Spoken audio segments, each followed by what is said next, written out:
Because Mean Gene, it's all in the stroke, brother. I have heard that. He hit him with a mummy. He hit him with a mummy. Why me? Why me? Smells like manure. That's the wall up there, brother. What the hell is going on? Hello again, everyone, and welcome back to The Worst There Was, a deep dive into the very awful pits of wrestling hell. Welcome. Is that too dark? No, I think that's about right. Yeah, wrestling hell. Yeah, I mean, hell's not, I mean, we nearly called it Wrestle Hell. Yeah, so. wrestle hell, like one was going like rest hell or rest hell. Yeah, we're going to call it. Were we not now? Okay. Well, I thought we were. Well, anyway, welcome everybody. Yeah. This is the first episode of season 1, the first proper episode. We're looking at WCW Monday Nitro from October 18th, 1999. What a time to be alive. What a time to be alive. We both were. We were indeed. I thought about that while I was watching it. I was like, I was somewhere in the world while all this was going on. Well, probably in bed. It was like 3 a.m. Yeah. So what age? Maybe not actually. 13 things were. Oh no, 3 a.m. Yeah. On a Monday night. I was at Monday here, probably. Yeah. Yeah. It was what day was it? What day was it there? It's Monday Nitro. It was. That is the name of the show. Edit that out. Anyway, as ever, you're joined by your two hosts. First of all, over here, recovered from COVID, and I'm having a big glass of Coke to warm my cockles. Yep. I'm Alan Irwin, and over there, Ronan Linsky, long-term recovered from COVID back in October. I'm grand. Don't need any Coke. Flat or fizzy? You're going for fizzy. That's, yeah, I just have a glass of Coke. It was just like you're there's something not to say. Having doctor's Coke. Doctor's Coke. Flat Coke. Where they used to tell you drink flat Coke, you'll be fine. That's Yeah, they really did believe in that, didn't they? I think there was something. I think they need to make like a Dope Sick show about that. Why are all these doctors recommending flat Coke? Not flat Pepsi. Yeah, exactly. Yeah. That's Why? very true. What was going what on were the there? secret vitamins that were in Coke at that time? Yeah, I can see. Okay, this is the October 18th, 1999 Nitro, and the reason we're looking at this, obviously, is because we're looking at the Vince Russo era of WCW, and this was the first show that he and Ed Ferrara had any booking control over. So we did, in their preview show, we did Fall Brawl, which was the last pay-per-view before they came in, which you didn't really like that much. No, I was very tired watching it. Yeah. And I watched it at like a normal time of day. And I take it, I don't know about you, I watched the intervening Nitro. Oh, did you? Okay, yeah. You know, if you didn't watch it, you missed some great moments, like Sid Vicious's car getting crushed. Yes, well, I've seen that. 22. Yeah. And some nice woman. But this, at the very least, feels very, very different. This is like, did you notice a total change in tone from Fall Brawl? Like it was. Well, yeah, total change in tone. Even the commentary team pushing that change. I've never seen it. For me, it's quite they're unusual. openly talking about the creative team, which is very strange because if you call them the booking team, well, then fans are supposed to be like, oh, they book the matches. But calling them the creative team, like this show's now being rewritten, is quite odd. Weirdly, right? So there was a Thunder this week, but it was pre-recorded the week before. Okay. Now I want to read the card to you because my God, like not a bit of wonder they needed a change because Thunder, like first of all, they had Kevin Nash on commentary, who was doing his like too cool for wrestling kind of stick, and like he's like, people say I was the worst booker ever, but I've booked myself a retirement angle, so I just get to sit in my ass. And then he was like making jokes, and it was like an awful. Now this is so like, Kevin Nash. He booked this show basically still. Well, they would have set like it up. part booked anyway. I think the show was kind of booked, and then Russo and Ferrara kind of made changes or whatever, But right, this is the card right now. This is going head to head with SmackDown, right, which was always like not as big as Raw, but a pretty big show. Yeah, and we're talking 1999. So there are a couple of good matches, but right, first of all, Norman Smiley beats the Maestro. Horace Hogan defeats the MVP, not that one. Yeah. Lash LaRue beats Curly Bill, which is this sounds like that show, the parody show that WWE made. What do you call that? Oh, Southpaw Regional Wrestling, yeah. Harlem Heat beat Dave Taylor and Steven Regal. That was okay. Brad Armstrong beats Kendall Windham. Juventud Guerrero and Silver King beat Blitzkrieg and Kaz Hayashi. Rick Steiner beats the Parker. And in the main event, the total package beats Buff Bagwell. Oh, what a shit night. That is like those fans turn up. Well, maybe they didn't know any better, but retrospectively, it's just grim, isn't it? Yeah. Like, okay, so the show was held in the First Union Center in Philadelphia. They had 7,413 people there, which is all right. Is that a decent turnout? That's decent. Well, it's okay, but WrestleMania was in the same venue that year and they had over 20,000. So that's what they said. Well, that's it. Could be like the old New Japan Tokyo Dome numbers where you're like, oh, there's 48,000 people here. And you're like, I can see that there's only one side of the building filled.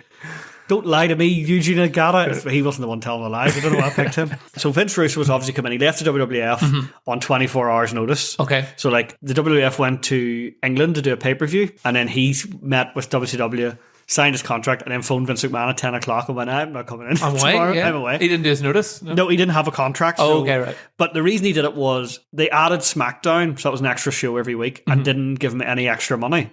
So he had double the work for the same money. And then he went, well, can I have more money? And he said, well, he said, can I have more money, and also can I move my family out of Connecticut to be with my extended family so that then, my wife isn't lonely, basically. Yeah. And Vince McMahon goes, I don't know what the problem is. I mean, you've enough money to hire a nanny. And Classic Vince, he went, fuck you then, I'm away. So that paints Vince Russo in quite a nice light, actually. Well, he's a union man. Yeah. Like, I'm not doing twice the work for the same wages. Absolutely. I'm all for that. So Russo took Ed Ferrara with him, who was his other side writer. She's coming into WCW, and somebody on Earth, this was from the Wrestling Observer, and this quote that he did, it was about a week before he signed, so he didn't know he was with WCW at the time. Quote, I'm not going to do the voice. I don't think. He also doesn't say bro that much. I'm going to tell you something right now that you will absolutely not agree with, but I've been a wrestling fan my whole life, and I will live and die by this. It is hard enough, believe me, I write this shit. It is hard enough to get somebody over. You will never, ever, ever, ever, ever see the Japanese wrestlers or the Mexican wrestlers over in American mainstream wrestling. And the simple reason for that is, even myself, I'm an American, and I don't want to sound like a big bigot or a racist or anything like that, but I'm an American. If I'm watching wrestling here in America, I don't give a shit about a Japanese guy.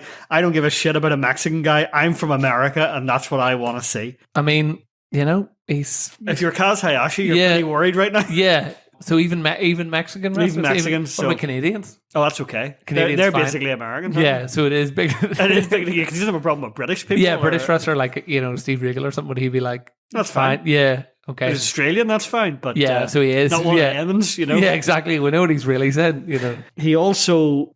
I think he was quite disappointed to find out the Standards and Practice got rid of Lenny and Lodi, so they're gone. Right, okay. Because they didn't like the whole incestuous gay thing, which... Yeah. I mean, I'm with them on that. I did admit, I was sort of...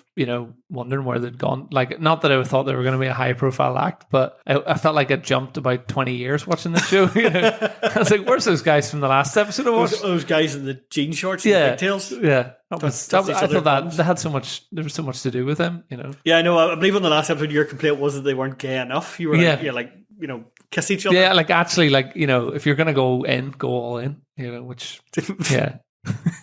I'm not even going to finish that thought. Let's get into the show. Now I've sidetracked enough. One of the things I really noticed was there was a lot more backstage segments. Like, a lot, constant. Yeah. Like a lot of walking. Yeah, a lot of, here's this guy walking to the ring. A lot of walking that if you added it up and got a map of the venue wouldn't correlate to reality. Like people walking and then there's somewhere else. And you're like, that door, that's definitely not down that corridor. I saw people walk down the same corridor in different skits, and I was like, wasn't there was it the WrestleMania? I think it must have been that WrestleMania that was at the Performance Center. It was the start of COVID. Yeah, and Goldberg came out of a closet, right? Because they didn't have a room suitable, so he just you can see he kicks the door open and behind him there's nothing. It's just he's just standing in a closet. When he kicked the door open, he had no stretch back. He's just damaged his knee doing that. Yeah, the opening title for me, is that the usual music for Nitro? That dun, dun, dun, dun, dun, I thought it was kind of like Aphex Twin or something. Did I get a different... That was so whenever they got the new logo, they got that. Yeah, which it's a bit crap, isn't it? Like the dancers and and also that WCW logo isn't good. It's not really clear that says WCW. Was it upside down on my screen or something? No. Are you sure? Okay. I did look at the logo and I was like, is my iPad not turning around here or something like that? Also, just before the titles, limo pulls up. Right. And for some reason, it's got Sid in it with his attorneys. Yeah. But it says King on the license plate. I did notice that as well. It's Jerry Lawler going to come out. Yeah. I did like all those men coming out because they all looked so serious. And then Sid looked terrible in his suit. Awful suit. Yeah, awful tie, awful hair. He's like that thing, like a wee teenager at a wedding where he didn't want to do his top button up. Yeah. I also like the limo driver looks really pissed off. He audibly goes before he opens the door. So then we get all the pyro, which they have too much pyro. Too much, in fact, you can even hear it. The mics are picking up the wee and then there's smoke crackle everywhere for the first 10 minutes of the show. It sounded like wee Catherine wheel was going off somewhere, or something. Like Catherine wheel. Like they'd been down to one of those places like Corn Market or something where you get dodgy fireworks. They're like, fireworks are banned this Christmas, kids, or Christmas. For Halloween, whatever. You set them off any time of the year. If I had my way, I used to put them down drains. But did you? Yeah. Were you one of those guys? Yeah, I was when I was 11. We used to get an aero bomb and you'd light it above the drain and then wait until it was almost ready to go and then just blow up the drain. ruin somebody's day, basically. Yeah, basically, some poor man from the council has to come out and fix that. Oh, and it wasn't people's houses? No, not in someone's actual, that's drain. not just public bad. amenities that we all pay for. Yeah, but on some level, your man are already paying for that, so... Yeah, that's true. Yeah, maybe the fireworks were taxed enough that maybe that they were being used to fix they tax them because they're like, we need to tax these high because they're wrecking the city, basically. I can see it, yeah. It was thanks to me that you didn't have your Halloween kids anyway. Right, so... So, first match of the night, a lot of matches. There's 11 matches. There was a lot of matches, but a lot of them are very, very short. Yeah. Unsatisfying. Classic Russo, let's have a 3-minute match. Get there. Opening match is Juventud Guerrero against Evan Courageous. Now, the announcers do that thing again where they talk about Goldberg and Sid the whole way through all the entrances. Yeah. And the match has already started and they haven't even acknowledged either guy in the ring. I felt that way. I was quite excited to see... Well, I wasn't excited to see... Evan Courageous? Yeah. Again, I haven't even written his name down. He looks naff, like the dreadlocks and the hat and the cargo pants. Are you familiar with 3 Count? No, which was him and Shannon Moore and Shane Helms, who were like a boy band gimmick. Right, yeah. And he has that look. But he's not in the boy band gimmick yet, so it's like he just looks He's just shit, yeah. I did like Juventud, though. I always have liked Juventud, I don't know. Big, he's just sexy. He is a handsome. He is. There's something very... I think it's his wee singlet or something like that. It's that kind of singlet where it just covers his nipples a bit. So you're like... And then he has all that wet hair and everything. Like, those Latin men, sometimes you're like, they're like a different species almost. They're like, not in the horrible way. That's why Vince Russo, he's threatened. He's like, I just want ugly Caucasian men. It doesn't matter where they're from, as long as they're hideous. Juventud's like, there's like those Latin men like Edison Cavani, where you're like, you're neither man nor woman. You're like some superior being. Well, I didn't write that down. I just said Hoovy is, a guy I've had a soft spot for. Clearly, I did not have a soft spot for him at all. So his taunt's very sexual. Where he's like, you can't see this on the podcast, but he's kind of doing that thing where he's like, you're like, what are you doing there? And like, it's his finishing move. Thought he was like suggesting something, Oh, jeez. Taunts don't work the same way in TV as they work in the games. No. Imagine wrestlers wrestle the way it was in a game once. Just were like dude had to build up their finish. Yeah, they had to taunt loads, just repeated, and the audience were like, that weird noise. That's the noise that WWE uses for its crowd noise. It's like they're like someone upload night, like they're in the middle of a pay per view. Like, this isn't going very well. Get WrestleMania 2000 on there on the N64. You know what I find? You see, if I just stop talking for a while, you go mad. Yeah, you say something else. There's a bit where Hoovy gets knocked out of the ring. Yeah. And then it looks like they're going to do the cruiserweight thing where Evan Courageous jumps over the top rope onto him. Yeah. And he just doesn't. They just argue with each other. I know. I expected a lot more from them. I was like, well, Hoovy's over. Like, there's the crowd's really chanting Hoovy sucks. But meanwhile, Shivani and Heenan are still talking about fucking Goldberg. It's like the first match of Nitro. I know it's not maybe a particularly big Nitro or whatever, but it's the last one before Halloween Havoc. So, the first match, they kind of just use it to... So the thing is, I understand doing a bit of... Like, they use it in WWF as well, so you can talk a wee bit about it, but especially because of what happens next. Yeah. Where Bret Hart just comes out. Yeah. And the match just stops. And he's like, they wouldn't give me a promo, so I'm just going to do one anyway, right? Very rude. But why didn't Evan Courageous Hoovy attack Bret Hart or something? Like push him out of the ring or something? Yeah, and then but Bret they just they should have maybe had Bret beat them up and be like, I'm a bigger guy than both of you, whereas I thought it was strange that not only did he come out in the match to stop, but when he left, they didn't go, well, that's not finished. Like, the referee didn't go... Yeah, the match is done.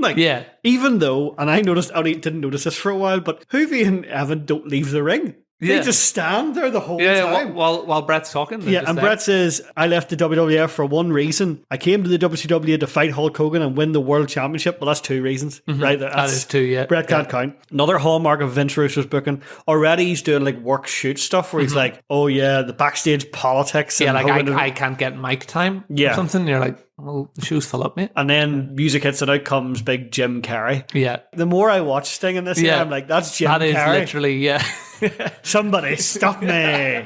He looks well, though, He does look well, but again, that's why it's so weird that Hoovy and Evan are just watching this whole promo. You think, I got the best seat in the house. Yeah, maybe they're just learning on the job. Right. Some good mic work. Yeah. I like as well Sting's face paint's already coming off. Yeah, he's already got a wee bit of sweat going on, or something or whatever. He needs to. He's wearing a big jumper. He was wearing he was wearing a singlet, but with a big jumper over it. Yeah. Oh, lovely and warm, toasty. Very clean hair. Very, very. Yeah, he looked like he had freshly showered. He looked very, very well. Like, you know, he did. Freshly showered, get that makeup Do you fancy on. Sting as well? Maybe that's what's wrong with me. Maybe all this wrestling during my youth it's warped me. You know, made you horny. I don't fancy men, specifically just wrestling. You're straight, but you fancy wrestlers. Yeah, I wouldn't want to get off with like what's his name? Stan Borden. What's his name? Steve Borden. Yeah, I wouldn't want to get off him. Just Stan Borden. Who's that? I don't know. I wouldn't want to get off him in just like regular life. Would you rather get off with Sting or Sting? Definitely the wrestling Sting. Yeah. I wouldn't even go like I wouldn't. But like, do you think at least if you didn't enjoy it, regular Sting would be over in a normal amount of time? Yeah, that's very true. Music Sting, you know, it could be days. It could, yeah. Him and Trudy. Yeah, is it Trudy? Trudy. Yes, I was going to give her surname. There's if I knew it. But Boardman. No, Borden? Borden, there you go. No, she's Boardman. Also, there's a line from Sting where he goes, "You talk about legacy, Brett. I got your legacy right here," and then points at his dick. And just kind of suck it, but half-heartedly. Yeah, because he's a big Christian, and it's like, I don't want to make it. You could sort of see him sort of delivering that line, like looking to the back, and Vince Russo being like, "Say it, say it, bro." The people will never forget. Warning will probably end up doing a lot of Vince Russo impressions, especially when he becomes an on-air character, which is only a matter of time. So Sting offers Bret Hart a world title shot. Yeah. Right? Yeah, quite which is very nice. And obviously that'll be a great match. Mm-hmm. But also it makes no sense. Like, why is Sting, just before he faces Hulk Hogan, goes, I'll face Bret Hart. He went like, I'm on a pay-per-view the weekend here, but I wouldn't mind a wee difficult match against someone arguably better than Hulk Hogan. Yeah, you know. Brett accepts the match. That's not the main event, but it will happen. They cut to the announcers, right? Bobby Heenan. Now, we find out later on, his full get-up is he's wearing a shirt and tie, a like sleeveless cardigan, and jeans. Is that what that was? Yeah. That was a sleeveless cardigan? Yeah. And while Tony Schiavone's in his wee WCW polo shirt, he's a regular company man. Behind them, right, there's a sign that says BBC Ryan and an arrow pointing down. Now, does this guy really like the BBC? Well. Or does this guy really like the BBC? Yeah. You understand what I'm saying? Because he's white. Yeah. So I'm confused. It could be. Like, is he a big fan of the Archers? Yeah. Or is he a big fan of Mandingo? Yeah. Is Mandingo in the Archers? No, he's never appeared. That'll be some crossover episode here. What a dramatic turn this show has taken. I think we need to write that episode for them to submit that to BBC. But like, do this. Yeah. Interrupt the talk about how to, make this land live for a year with Mandingo's big old Willie. Or the Archers are like, there's not a single woman in this episode this week. Where have they all gone? All the men of the Archers become cucks. So we find out that the main event tonight is Goldberg against Lex Luger, which... Yeah. What do they keep calling Lex Luger again? The Total Package. That's right. He's not Lex Luger anymore. He's the Total Package. But is that his ring name? Yeah. So they go, the Total Package? Yeah. It used to be the Total Package Lex Luger. Yeah. It's just the Total Package. So when people see him backstage, do they go, hello, the Total Package? Hello, Package, usually. Just Package? Okay. Yeah. There's also going to be an evening gown match between Mona and Medusa, which, again, is very Vince Russo. Bro, we will get the tits out. but he's also booked two wrestlers that are kind of like one's quite shy and one's kind of like a wrestling icon. Yeah, This is they're not, it's the wrong women. And they're presented that way. Like, she's going, I don't want to do this. Yeah.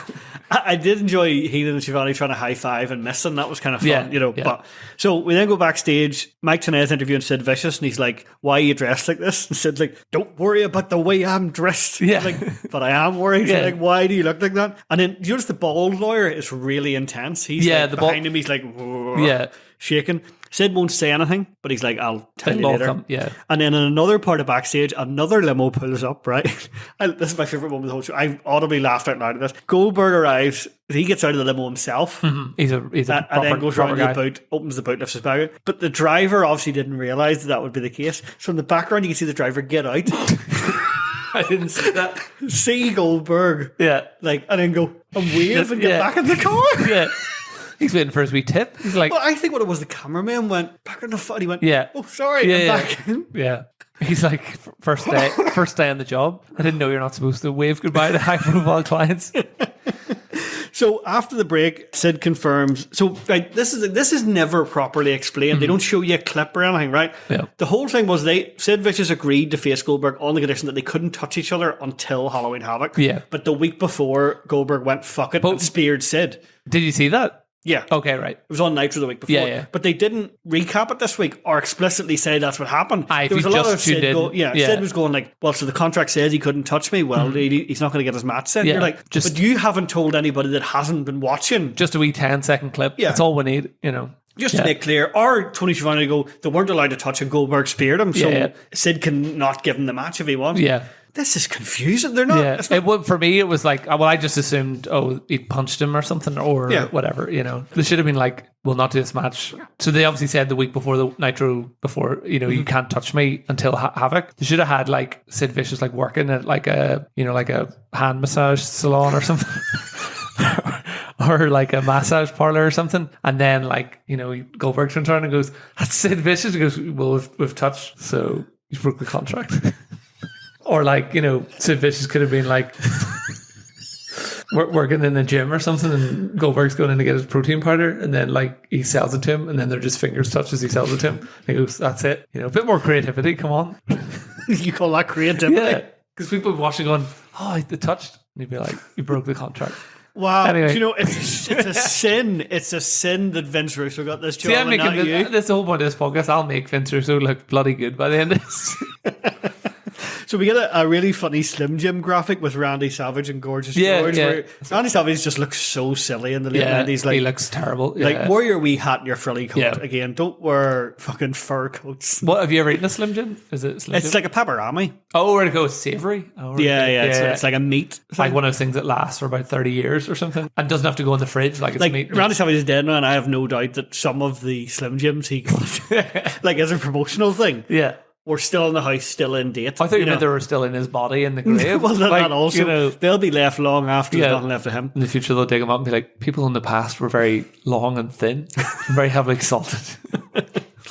So, second match tonight. Yeah, I know. Vampiro against Disco Inferno. I fucking hate Disco Inferno. Disco Inferno, I don't really like Vampiro that much, but I kind of get him. I go, he's got that hair and he's kind of got that depressing look, and it's kind of like he sells it quite well. He's quite a big guy in a way, but he's quite good in the ring sometimes. But Disco Inferno doesn't even like what he's doing. Disco Inferno doesn't. He looks like he hates it. He doesn't even know what disco dancing is. Like he comes out and he sort of flails his arm around like one of those things that said like in America outside a car dealership.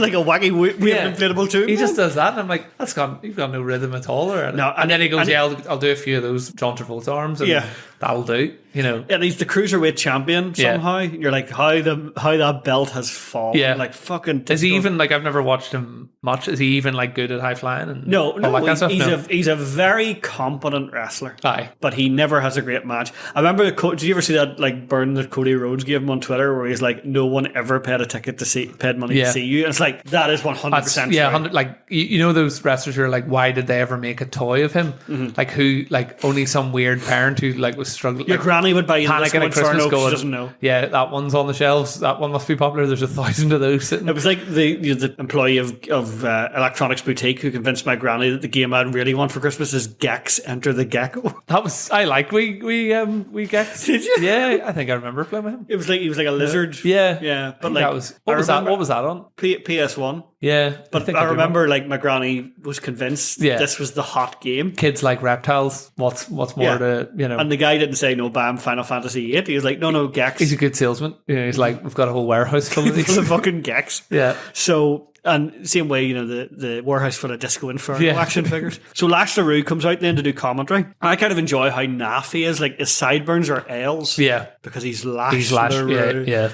And he does terrible commentary. He does have a very thick Cajun accent that is quite hard to understand. The match is shite. It's like 2 minutes long. Yeah. And Vampiro, like Disco Inferno hits like a stunner. A stunner, beats him a stunner. Is that his his finisher? But Vampiro like sits up after the pin like immediately, and not in that kind of like, I know every wrestler doesn't have to be like totally out of it to be pinned, but he just sort of sits up looking like that was shite, in his own head, like, Yeah, Vampiro, I think we mentioned in the last episode, that he was one of Eric Bischoff's favourites, so now everybody's like, he's being punished, and you're like, obviously that's continuing. Oh, right, okay. So then Lash comes in and attacks Disco for no real reason, which is weird behaviour for a babyface, but he does a cool move where it's like a Death Valley driver, and then he turns it into a Michinoku driver. Yes, it's like a cool move, and then just leaves. And then like, all right, okay, so they're facing he wants the belt. He wants the belt. He's like, that's my belt. Yeah. Daddy. He's not, I don't know, he's not Dusty Rhodes. I can't think what is. Does he touch the belt? Does he? He lifts it. And then we go backstage. Goldberg's being interviewed by Larry Zbyszko. It's just a generic, I'm going to kick his ass. Yeah. Okay, fine. Kick an ass. And then we get a promo. What was this? Because I'm afraid, like, I was watching that in my living room on our TV. Just What do you think? If you're walking past, no, if you're walking, well, that too. But if you're walking past like Ave Avenue, you want to watch anything, I very rarely pull the blinds down in the evening. You know, if anyone's around. And when you're worried of what they see this, and Yeah, like, what and is like, it? Like it looks like I'm watching like a guide of how to be a pedo or something. Yeah. It's meant to be like a horror. Yeah, type and thing. it was. Do you know? To be fair, it was scary in a way. But it was pedo-y, like, Yeah. because there's this weird floaty man who is Dustin Rhodes Oh, right, okay. floating at the window, and the kids like, Yeah, the kid's just playing away, and is he called Seven or something? the character's called Seven. Yeah, okay, 'cause So it's all the wee- the kid has an extremely 1999 haircut, like the haircut that the kid has in Liar Liar. Do you know that one? That we like bull. Yeah. And then the line is, WCW, fear me, you will. Yeah. Stop me, you cannot. I'm like, fucking you. What's going on? So yeah, this is a character that, he was Goldust, obviously, he came back to WCW, and it's meant to be like a kind of horror infused character. It goes in a weird direction, which I don't know if we'll actually get to do on this, because I think it happens on Nitro, but we can... Does he not get on the pay-per-views or anything? Or No, he does, but the thing where the character takes a turn happens on a Nitro. So we'll get to that. We then get an interview with Medusa, who looks really silly. Yeah. In her like red, white, and blue hair. Well, she's like a. I mean, what I was watching that documentary. Was she in that Luna Vachon documentary? Yes, she was good. Like, she was Alundra Blaze in WWF. Yeah, but she's from a different era, isn't she? Almost? Yeah. Like she's she was in WCW in the early 90s. Yeah, and then she was Alundra Blaze in WWF. She had a lot of matches with Bull Nakano. You know. Yeah. Came back to WCW, but WCW didn't have a women's division. Yeah, she was just floating around. There. Yeah. So basically, the gist of it is, she's like, I'm not taking part in an even gun match. I'm a wrestler. And then she's I know what she was going to say. She goes like, even gun matches for women who want to get ahead really quickly, and you're like, you're about to say women who want to fuck their way to the top. Yeah, basically, she said that. Yeah. And I'm sure for her that is, like that was probably a really good angle, actually, because they've probably done that again at some point in like other promotions. But that idea, she's like a proper wrestler. And she's like, I'm not participating in this bullshit. And that was quite fun because like that era hadn't even burnt itself out yet, No. And in fact, what's more still to come, wasn't there? It's very much 1999 in that she is booed for saying that she's a wrestler and won't participate. They're like, fuck's sake, I want to see tits. Yeah, like, we come to see big, sexy Juventud Guerrera and boobs. And boobs. So we can be like, I'm still straight. Yeah, his nipples were hidden. So I need to see some real ones. Okay, so then we go to Mean Gene in the ring, right? And he's with Kimberly Page and also so this has been a thing they've been doing for weeks. It's a search for a new Nitro girl. So every time. And it's always Stacey Keebler there. Yeah, Stacey Keebler, she obviously wins it. Yeah. There's a very 1999 like internet speak in it. So Kimberly's like, people are logging in online and voting. Yeah. It's like, what? Like, I thought Mean Gene was going to say, go to HTTP. Your AOL keyword is WCW.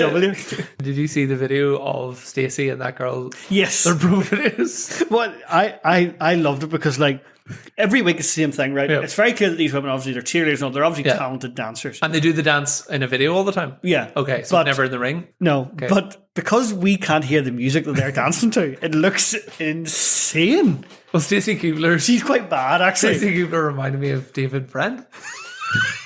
Like, I was like, if someone can get that video, like, because she like claps it off. She just looked like she's like, I'll throw every, those dancers where they're like, I do tap, ballet, hip hop, street, jazz, and you're like, yeah, but don't do them all at the same fucking time, She just throws it all. There's a weird jump in the middle, and I always think once you clap, you've lost it. That's it. Yeah, you're done. You create a noise that makes a sad atmosphere on its own. Anytime you clap yourself, people are like, oh. Things have got sad. So weirdly nice. Obviously, Stacey Keebler is a gorgeous woman. Like she looks like an Nitro girl. Yeah. But of all the women I've seen over the weeks, like that dancing was the worst. Yeah. Oh yeah. 100%. Well, I didn't see the others, but I'm like, it couldn't have got worse. It was almost like if someone did that in front of you, you'd be almost frightened. Like if they weren't smiling or laughing, it'd be scary. If they laughed, you'd be like, oh, it's a joke. It makes me think of the Mr. Bean episode where he's in the disco and people like dance really close to him aggressively, and he's like, "I hate this." Yeah. Should have redone Stacey Keebler doing that dance at that child's bedroom window with all that. Yeah, do you know what? Just get Dustin Rhodes to do that dance. Yeah, floating in the window. Like. So the girls are interrupted by Buff Bagwell. Yes. Who looks absolutely ridiculous. Yeah, like plenty of wrestlers during their careers will have had looks which would have made them in real life look terrible. Like I suppose Kane in a way. Well, I don't know, maybe he would have looked like that anyway, but I don't mean like he's wearing the mask in real life, but I mean like his hair, that certain point and stuff. But Buff Bagwell looks like he doesn't mind. he looks like he's happy. He looks with like that. 4 awful gimmicks in one. Yeah. Like, this is what he's wearing, right? He's got spray painted dungarees that are spray painted with pictures of himself. Yeah. Earrings, necklace, a leather bandana, big sunglasses that are on the bandana, and a goatee but no mustache. Horrible sideburns, I think. Yeah, like just really dreadful. Like, and it's never been clear to me ever at any point in his career, is he a good guy or a bad guy? Yeah, because the women love him. Does he always like, for most of you'd have seen probably, does most of Buff Bagwell's career, does he come out presented sort of as a face or just as a? Well, I think he's meant to be a cocky heel. Okay, the women do fancy him, which I don't understand. I know. Like when you see him like flexing or something, like okay, he's got big arms, but he's not an attractive man. He's not literally like, you know, his face. You're not like, oh, that's a really handsome man with a stupid look. Yeah, you know, he's just a really normal. He's actually guy what he is. He's a really normal looking guy that's big. Yeah, he's put muscle on. Yeah. So and has all the worst looks, like you said once, like the clothes, women, but then you're like his hair, you know, a woman not going. What's weird as well is I didn't think I would think this, but you know, he looks basically the same now. It actually is almost more appropriate now because I think now he's a bit more of a free for all. People are just like, be whatever the fuck you want. Yeah.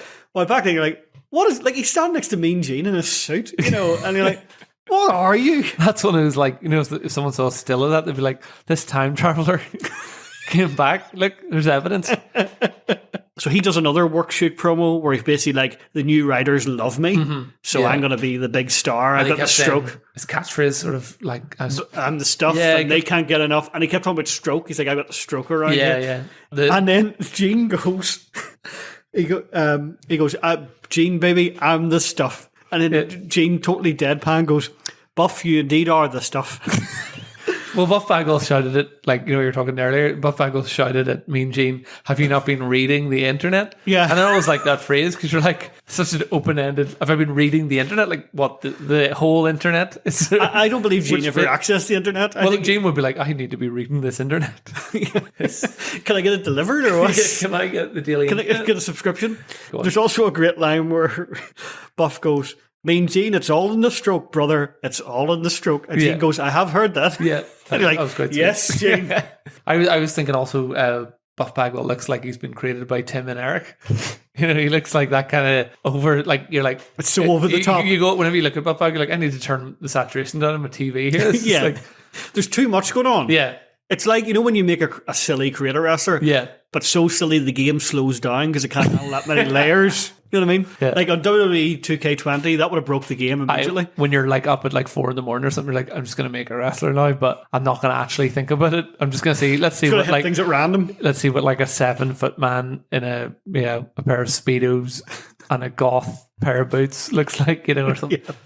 So we go backstage to another interview. It's Mona. So Mona is Molly Holly. I'm sure you recognize her. Yeah. Who's a good wrestler, but she hasn't even got her hair done yet. She's like, and it's a really, like, I think this might be the first time she's ever spoken. Okay. And it's not a good promo. Like, she's like, I'm going to fat hard. She's like, I'm happy to do that match. Yeah. I need to pay my bills. Yeah. And then we go backstage, and right, there's 3 things back to back here. The first one is bizarre. Kimberly's looking for David Flair. Yes, in just a really flat scene. Yeah. She hasn't been a character up to this point. All the previous weeks, she's just been doing the Nitro Girls thing. Oh, like being the host. The Nitro Girls, that's it. Yeah. You know, then we see Sid debating prices with his attorneys. That's the whole scene. He's like, so you're $250 an hour, and what are you doing? Yeah, I like that he was like, I've got 3 lawyers, and he's like, so you're $250 an hour. That's fine because you do the accounting. And the guy goes, yeah. And he goes, what are you two doing? And like, he's waited quite a long time. Surely when they turn up, he should go, I only need 1 lawyer. Yeah. You know, because when they got out of the limo at the very start of the show, I was like, these are very, very nerdy bodyguards. And then we see Goldberg putting his wrist tape on. Weirdly, Goldberg had his shirt off for his interview, but has put it back on. Yeah. To put his tape on. It's cold around there. I mean, I think Kevin Nash does say it's quite cold around that arena, you know, in the backstage. Oh, well, he does, Get to fucking Kevin Nash. I don't know if anyone out there wrestles or does any sport, but the amount of tape Goldberg put on, is that normal? That's a lot, isn't it? Like, he was taping up his wrist, and I'm like, I assume that all just gets torn off, and then he uses another one tomorrow. I always thought, I didn't think Goldberg had I thought Goldberg had like wristband, like a kind of glove. Yeah. But actually, it looks like he tapes. He tapes, yeah. This is before like reuse, recycle was coming in, you know. So wrestlers were like, whatever. You know, he has no hair on the back of his hands at all. So, okay, match number 3, tag team titles on the line. Harlem Heat defending against Conan and Rey Mysterio Jr. Yep. So I think it's the first time we've seen Conan. He wasn't on our last episode. I've never seen Conan wrestle. He does like the same pre-match promo that he always does. He's kind of like Road Dogg, but like very annoying. That like, where are my dogs at? Yeah, I know. I have seen him actually because I remember Viva La Raza. Did anyone else bring a Viva La Raza anywhere, or did Conan come to WWE? Viva La Raza would have been Eddie Guerrero. Oh, right, well, that's why I've heard it then. Did Conan always stay in WCW, or? Yes. There's a story Bruce Pritchard told one time that Conan phoned looking at a job, but he kept referring to himself as K-Dog, so they didn't realise who it was, so they didn't give him a job. Wow. Always put the right name on your CV. Yeah, definitely. He was in TNA for a long time, and now he's in Mexico. I think he works for MLW. Oh, right, okay, so he's had a decent career. He's and he was a huge star in Mexico. Yeah. Like, the time he was in WWF, he was briefly going to be Max Moon, who was like a robot character, and then he walked out before. So Harlem Heat come out, get to hear the great music again, which I'll never get tired of. Yeah. There's a woman in the front row who later actually is clearly one of the plants that they have for Nash Hall, but she's like just vibing to the music. I'm like, yes, I know, vibe to that music. I did also like whenever Conan was doing Viva La Raza, like seeing all the like really white fans trying to go like the same white guys who are like close that border. Yeah. They're like, this Vince Russo's gonna do what we want after all. And Vince Russo's in the back shaking. He's like, why? People know what? There's a bit I did enjoy where Shivani's like, there's going to be an evening gown match tonight, and you and me are going to be right here. And Tina's like, no, we won't, because I'm going to move the table closer. Like, yes, come on, Bobby. They're pretty sleazy with Tori Wilson, Yeah. Like, I know that it's not compared to Jerry Lawler. Oh, I know. I was thinking like about Jerry Lawler. I was like, but they were just basically saying they weren't watching the match. They were just staring at her. But if you think about that, like she's sitting down, imagine someone just staring at you, just like, while something else more important's going on. Like if you went to, work or something and stared at one of your colleagues that long, they'd be like, this is really unsettling. Like, do you mind? Like, I know she's out there. We know what she's about, but, still. What do you mean you know what she's about? No, she knows that's her role in the company. Oh, like, right. There's no. I wonder. No, I wasn't saying. We all know she's a big slag. No, I always find Tori to be quite. Tori always looks to me like she's pretty shrewd. She's quite wholesome. Yeah. There's something wholesome about her. So she's got that all-American girl look to her. So someone says pitch and intent. Yeah, well, that's what happened. Yeah. So weirdly, Guerrero, Kidman, and Tori don't come out with the other filthy animals. Yeah. They like wait for a minute of the match and then go in. Is that another Russo thing though? That like he seems to love almost. I don't know. You know better than me. If every match in this episode has someone coming down at some point, near enough. I think. Yeah. Like, so does he even just like that? Like that the match is almost started and then he goes, "There's them coming down." Yeah, like it's sort of something else. If they all come down as a group, people just see it once. Whereas it's like filling time. Well, it's the old like. So their philosophy is like crash TV. So the idea is like people are channel surfing. Yeah. And you never ever want to give them a reason to change the channel. So you don't have overly long matches between people that aren't hugely over. Yeah. You don't do rest holds. Anything that people are like, I'll see what the WWF's doing. Yeah. Change, but the problem is then it becomes very chaotic. Yeah, you're overstimulated and and it's very hard to keep that going for months. Yeah. Like, stuff happening all the time. So they come out and join commentary, and you're right, Tony is looking at Tori, and Kidman implies that he has a hard on from looking at her. So, and it's like, you're like, bring it back, Hoovy. That's I do like the phrase pitch and intent. It doesn't really work anymore with those modern tents to just pop. Pop up. Well, I mean, in my younger days, there's a really weird bit right at the start where Ray does, that 619, but he's not. He just does it. And then he gets clotheslined by Steve Ray, but there's like a 3-second gap where they're just looking at each other, and you're like, I know he does the wee thing, the wee spin around. He goes, well. Yep. What do you think about that? Backstage, we see the First Family, the big ugly tag team, watching the match. Oh, is that Knobs? Is it? Yeah. Yeah. Knobs make me sick. Stevie Ray really annoys me in this match, right? Because it's like 5 minutes, and multiple times he does like rest holds, and you're like, what? Why can you not just do moves for the 2 minutes you're working? Like, at one point he's got Conan in a bear hug for like 30 seconds. You're like, there's no excuse in a match that short. Yeah, like a tag match. Although it's funny as well, so they're kind of running down, on the commentary, the other filthy animals are running down Harlem Heat, and then they're like, no, and they do actually a smart thing, which is Kidman's like, no, actually, no, they're pretty good. I mean, they're no filthy animals. Yeah. But Booker T's one of my favourite wrestlers, and he just doesn't mention Stevie Ray. Yeah, and he goes, he's a good worker. Like, you're like, what is this, like a podcast from 2019? Yeah. He's like giving out the business, like, he's a good guy to work with. Good guy. Yeah. Great body. Yeah. There's a bit as well where we were talking last month about how wrestlers get worked up, they like become the belt. It's like the weird, they get the belt and the championship mixed up. And Eddie goes, I'm going to make a prediction that the filthy animals will have the WCW tag team champions around their belts. You're like, all right. They're going to actually stretch Booker T around their, like, wee Ray is going to be like tangled up. So then Eddie and Kidman attack Booker T, right? Which is surely a disqualification, but no, they don't disqualify him. And then is he the legal? He's not the legal man. Yeah, the but ref I don't think that should matter. Is the ref being like, I'll let it run? Yeah, and then in the ring, Conan and Rey Mysterio both pin Stevie Ray. They both sit on him and win the titles. Yeah. So what happens to make Stevie Ray Ray's on top of his shoulders or something? Yeah, so they it's just the weight of the two men. Yeah, and what Ray falls on him, and then Conan holds his feet down or something. Yeah. But you're just looking at Ray and looking at big Stevie, and you're like, come on.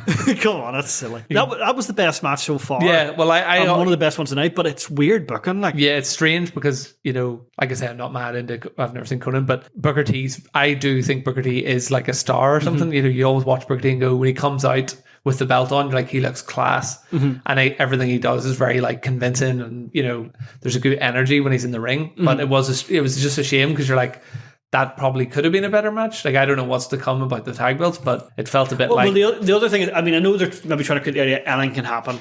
Titles change hands on TV shows, pay attention. But you're 6 days away from the pay-per-view. It might have worked if the idea is to get Booker T into a singles run. But that's not what happens.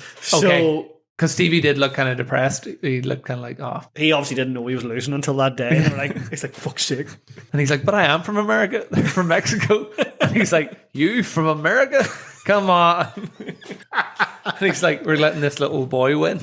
So backstage, David Flair's just standing about, and Kimberly comes up to him. This is the weirdest story in the whole show. Comes up and she basically says, DDP's out of town and I want to bang you. So what's the crack? Is DDP her husband in real life? In real life and in the show. Yeah. Right? So she's bored. She's bored, so she gives him the room key and says, come and see me. Now, is David Flair sexy? I don't know. No, David Flair... you're the guy to ask. Yeah, David Flair, he's got that, he looks like a high school kid. Yeah, I was going to say, he's got that NSYNC kind of face, guys. But he's all flushed and all. Yeah, guys in the 90s who are like, I'm just going to dye my hair and that'll do. Yeah. He looks like, like Billy Joe Armstrong in a bad era, the bad times. But he looked very nervous, she's really into him and you're like, he's just a wee boy. Yeah, and so in the storyline, he was dating Tori Wilson. Okay. Which really they haven't acknowledged much all night. Oh, yeah. The idea was supposed to be that over the past few weeks, he's seen her with Billy Kidman and stuff. It's like, what's going on? And also in real life, he ended up dating Stacy Keibler. Okay. So there must be something about him. Yeah. But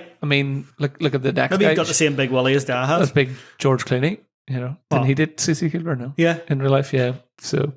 So you're saying David Flair, George he could have been in Ocean's 11. So then we cut to an interview with the Filthy Animals after winning the titles, and Eddie comes running and pours ice all over them. Yeah. Stacey Keibler's there for some reason. He knows her in the background.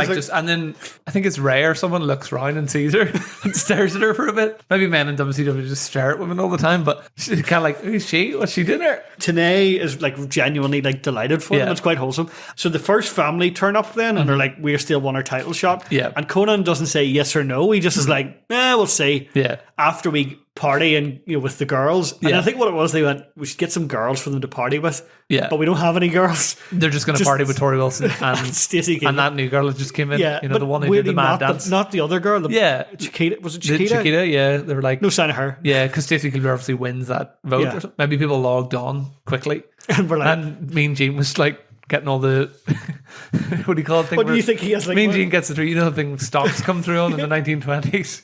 Or look at these numbers, like an auditor. Are we thinking? Yeah. Look at these numbers. Up next, match number 4, Meng against Hugh Morris. Now I love Meng. Was it Meng Haku? Oh, I was going to say. I thought I got his name was Meng. No, Meng. He's a big terrifying man with a big silly gimmick. See, I thought I was being dumb. That is Haku. Yeah. Okay, right. Because I was watching it going, he's an awful lot like Haku. Because I was like, this guy looks fucking, I was like, I remember this guy. And I was like, he looks tough as hell. Yeah. Whenever he does that headbutt, I remember as a child that headbutt being really I don't know what era I would have seen Haku. It would have been 2001 when he came back to the WWE. No, I think this would have been. Would I have seen Haku or would I have seen Meng when I was 10, potentially 97? Well, he would have been WCW then. I must have watched. Yeah, WCW was on Saturday afternoon sometimes, wasn't it? Yeah, on ITV. So I think I saw him and I remember going, that guy scares me. And the thing he always did was he was never given a big push. Yeah. But they always treated him seriously, and the tongue and death grip was always once he gets in, he'll beat anybody. Yeah, and I thought, I just think he's that era of wrestling where you 100% believe in that guy. You just go, that guy. He's and terrifying. I know I've read all the books where they're like, he is the hardest guy out of the ring. Like, I don't know. And just every time he headbutted people, I always in my brain thought he had like an extra hard skull to normal humans when I was a kid. I was like, that guy's head is like a brick. What was the Jake Robertson? He's like, if I had to fight Haku and I had a gun with one bullet in it, I'd shoot myself because I don't want to wound him and make him angry. It's like, yeah, that's probably right. I've written here, like, I'm all about two big lads fighting because they're actually two good wrestlers, but the match is a bit rubbish. It is a wee bit flat, isn't it? Yeah. So then the outsiders come through the crowd and Scott Hall has a big sparkly shirt on. Sparkly shirts were very in. Was he in good state back then? He looked a bit... He was okay. I think part of the problem is Hall deliberately looks like that as well. So there's a sign that says Nash is God, Hall is Jesus, which begs the question, who's the Holy Spirit? Yeah, Big Hogan. Don't know. X-Pac. X-Pac. Because he's more like, where is he? Yep. He's near. He's always there, but also not there. Yeah.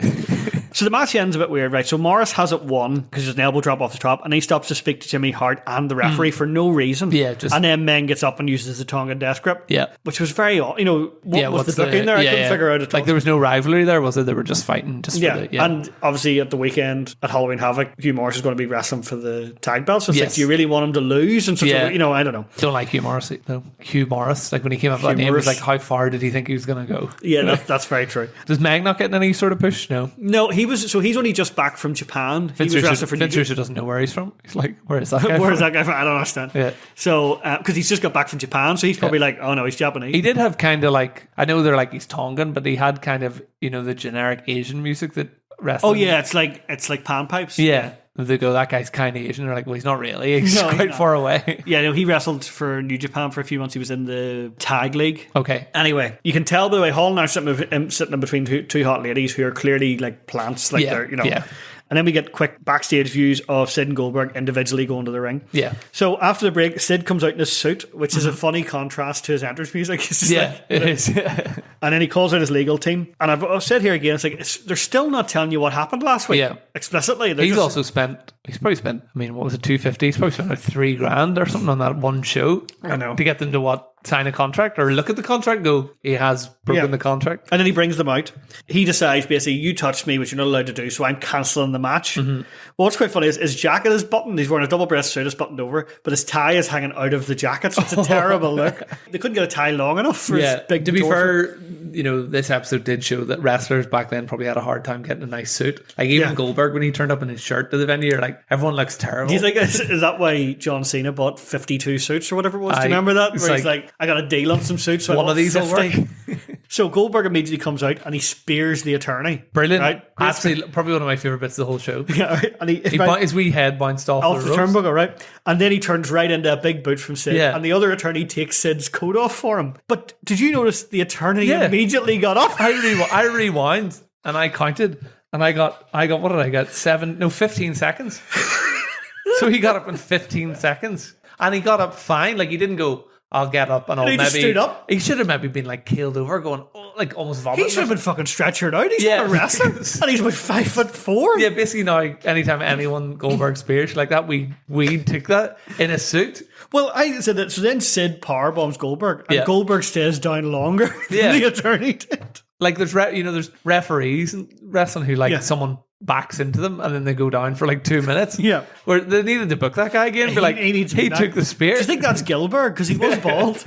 So Sid stuffs the contract in Goldberg's mouth. Yeah. But then uncancels the match. He's like, I'm going to kill you on Sunday. Yeah. So then Goldberg, when he gets up, gets into a fight with the outsiders. And I always like when they do this. If they don't do it too often, where security rushes in and keeps them apart. Yeah, so that you can almost... It feels like big time, Yeah. Even though Nash does swing a few punches that anyone would have noticed that like it was just too far away, Yeah. Like he does that thing where he like goes to punch and you're like, Goldberg's like, about 10 feet away there. I don't know how long you think your arms are.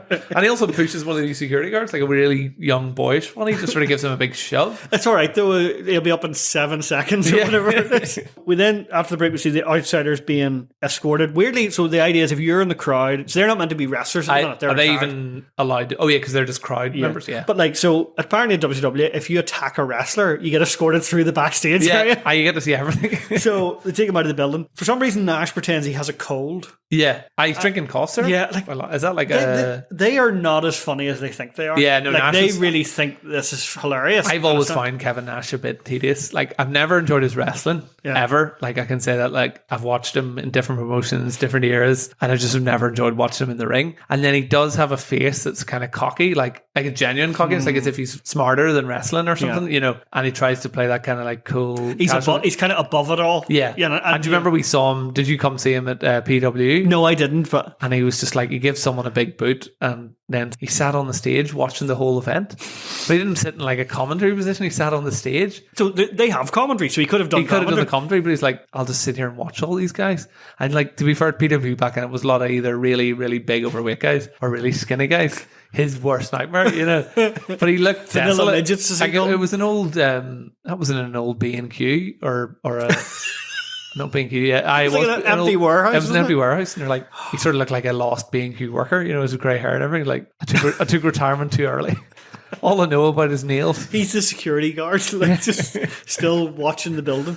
So then we get an interview with Bret Hart, which he does quite a good promo where he's just like, I want to be world champion. The thing with Bret Hart is whenever it's a decent storyline and he can be serious, he's pretty good, you know? Yeah. How long has Bret Hart been in WCW at this point? 2 years, nearly. Okay. And he's never had the world title, so you know, it's like a big thing. Sting then runs in and attacks him. Immediately before that, Bret suggests that if he wins the belt, it should be him against Hogan. Mm-hmm. Which, you notice no Hogan tonight at all. Yeah, just gone. So Sting runs in, they fight a bit, and then we cut back to the outsiders. Now, I did enjoy when they were being kicked out, Nash saying, hold on, those women paid $1,500 to hang out with us. That was nice, yeah, that was good. And then we see Goldberg looking for Sid. There's so much backstage. Why did he go, that's my rental car? And it was just like a golf? It was a golf cart, like, you know, wee buggy. Yeah. You're like, there's moments that are funny, but it's too much. Like, they're in like every 5 minutes for the rest of the show. Yeah. And I don't know why. I will, you know, what do you call him later on? Scott Hall does do that bit where he's like looking for Goldberg and he does the alien noise. I'm like, it's quite funny. What alien noise? He was like, like that thing. Yeah.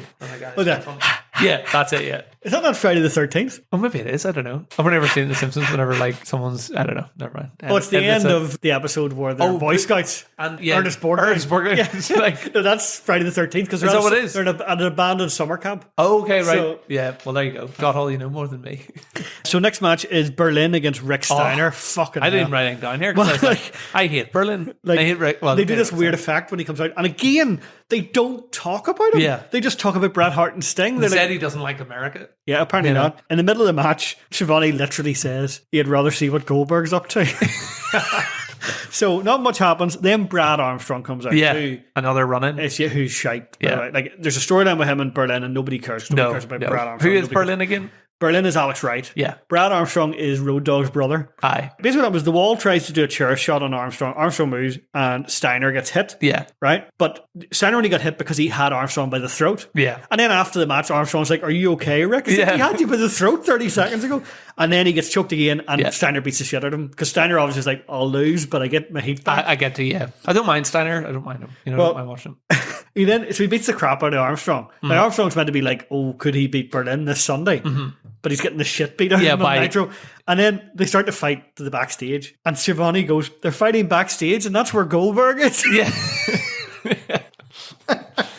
So more backstage segments, right? Nash Hall sneak back into the building. Nash has cold medicine with him, which he's drinking, and they're looking for Goldberg. He pulls it out of his pants or something there. Like, did they confiscate the other balls or something? Or is that? I think he just can't get a beer. I assume, okay. But yeah. Right, so then we get to a very weird bit of the show. So Kimberly arrives at the hotel, goes on the lift. She goes into the room and she takes off her coat and she's wearing like a swimsuit. It's meant to be like sexy underwear. But it'd be uncomfortable. It's uncomfortable. Like it's actually less revealing than what she was wearing when she was in the Nitro Girl segment. Yeah, because her stomach was out and that. Yeah. So there's somebody in the shower, right? And then there's a bit where she picks up some tablets. Now the bit I can't figure out is, did she pick up tablets? Yeah, it's one of two things, right? Either because I was trying to think, yes, tablets in it. Yeah. So either it's Viagra, right? But I think she got it out of her own coach. Then I was like, was the plan here that she was going to drug David Flair? Right. That she didn't actually fancy him. It was just like get revenge, you know, because DDP and Ric Flair are having a match. Yeah. But it's not really clear because she mumbles and like it's not. I don't know. I don't even know what she's looking at. The camera should have zoomed into those. Yeah. And it should have said knockout pills.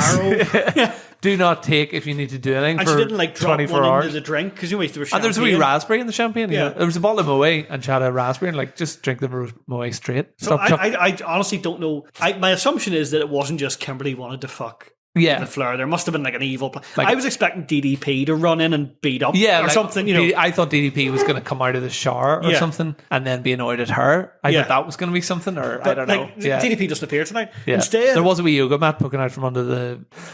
Someone's been doing downward dog. But here, what was the timeline there? What do you mean? Where was she? Was at the venue. Where's the hotel? Well, probably near it's Marriott. Okay. Do you want me to tell you exactly how far? I was thinking, I wonder how far away the Marriott is from the... Because you're supposed to have thought she's gone up to him and gone, I'm staying at this room. But she's left work early. The show's still going. Well, she's done for the night. Oh, okay. Did she not know David Flair had a match? Later on? She mustn't have. Or maybe she thought, to be fair, he'll leave if I was a single man and Kimberly Page was like, come up to my room, I probably would skip my match. And then you'd be getting calls from work going, you literally only had to turn up for 10 minutes and you were here the whole time apart from this time. And it's only 3 minutes walk. Oh, that's fair dues. And then out of the shower comes, now dressed, so he hasn't been in the shower. Yeah, he was Ric Flair. He was running the shower to give the what? To get himself all sweaty. I don't know. But I will say Ric Flair is great. He's amazing, He's so funny in the set where he's like, Miss Kimberly, laughing and living colour. Woo! I'm going to give you the 14 times spanking that your daddy should have given you. Daddy should have given you. I'm like, what? And he jumps on the bed, but then straight back up. Yeah. You're like, woo! So what happened? Did he bang her then? Yeah, because he comes back to the arena later. Yeah. Hunching his trousers about, Yeah. Like even though, it's a 3-minute walk, maybe he did get dressed on the way. But he comes back, in about 10 minutes? Well, it's not long enough. Okay, so that's the end of that segment. So I'm like, where was that go? I don't understand what was supposed to happen there. Yeah. Like, what did Kimberly think was going to happen? Was she like, I am just going to have sex with David Flair because DDP, and I'll ignore the camera crew? Yeah. Like, I cannot figure it out. And Chad, she's like, make sure there's 2 glasses of champagne in my room because, we're going to get slightly I'm going to get a 14 times spanking. Yeah. She was hoping she'd only be spanked about the titles of David Flair's one, so it would be a very, just like none. Just no spanks, not into it. So then back in the arena, Goldberg's looking for Sid and the ICP won't tell him where he is, and so he beats them up. Yep. Are they going to be in this a lot? Or no, I think they go pretty soon. Okay, they threatened to go to ECW. Yeah. ECW didn't want them. And because Vampiro, I think what happens is Vampiro is forced to take a pay cut. Okay. And he's like, well, maybe I'll go to ECW. And Paul Heyman, of course, is like, I'll pay you $10 million, no bother. Oh, sorry, that check bounced, did it? Yeah. So, puts him off. So then we get the interview, right, with the total package, not Lex Luger. Yeah. The total package. So I think in this segment, right, he's trying to show that he is, he's trying to act as if he is scared, but he's pretended not to be. But he's just all over the place. He's not a good actor, so it's like it's really awkward and weird. At certain points, you're like, is he like forgetting his lines, or but then he does a wee. Like, I think it's meant to be, the total package is afraid of Goldberg, but he's trying to pretend he's not. And he looks around. He's not too bad because he looks around a lot. He goes like, he like looks as if like it's going to happen that exact second. Yeah. And then we see Mona and Medusa getting ready for their match. Medusa's refusing to put on the dress. Yep. Up next, another great match: David Flair against Kidman. Have you ever seen David Flair wrestle before? No. He's bad, isn't he? Oh, that's what I was saying. I was getting like Draco, what do you call him? Out of Draco Malfoy? Yeah, I was getting a sort of vibe of him off him. Like, that kind of like Potter. Yeah. I don't know. Is he supposed to be good? Or, you know what I mean? Like, did anyone ever say, he is actually legitimately good? Or, because like Charlotte's obviously good. No, Charlotte like wipes the floor with him, definitely, he comes out, it looks like he's wearing one of Ric Flair's robes, but it looks like a kid putting on the dad's robe. He just and that's kind of cool when Charlotte does it because it's kind of like a, what's the word, like a tribute sort of thing because she is good, but it's very embarrassing to like. Well, it also, her dad has retired and doesn't wear those robes anymore, but it's when you see like David Flair, like Ric Flair's there. Ric Flair's still and we're going. watching somebody like a cosplay of like, woo. Yeah. Like it looks like he's dyed his hair to look like his dad. Yeah. And that's why in a couple of months they kind of completely changed his character. Okay. And it's not great, but at the very least it's nothing like Ric Flair. But in the ring he's pretty and he's wearing he's not in good shape particularly. Yeah. So and like his moves, like he does a thing where he does like a headlock into a takeover, and it's really rough. Look, and Kidman's that was weird. He looked like he decided to do that last minute. Yeah. He was going for suplex.